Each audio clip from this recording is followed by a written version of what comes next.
À la une, en ce 24e jour de guerre, l'ultimatum dont vous parliez, posé par Donald Trump, qui expire donc dans quelques heures, ce soir plus précisément. On rappelle que samedi soir, le président américain a donné à l'Iran 48 heures pour rouvrir le détroit d'Ormuz. Sinon, il affirme que les États-Unis frapperont les grandes centrales électriques du pays.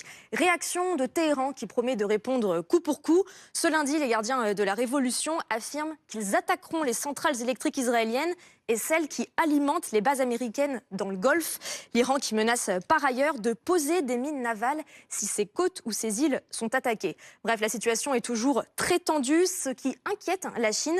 Ce lundi, Pékin met en garde contre le risque d'une situation, je cite, incontrôlable. Inquiétude de la Russie aussi avec cette réaction du Kremlin qui estime que seule la voie politique et diplomatique peut aboutir à une désescalade.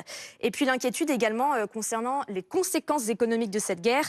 Le directeur de l'Agence internationale de l'énergie tire la sonnette d'alarme. Il affirme que la guerre pourrait provoquer la pire crise de l'énergie depuis des décennies. On l'écoute. L'économie mondiale est confrontée à une menace extrêmement grave aujourd'hui.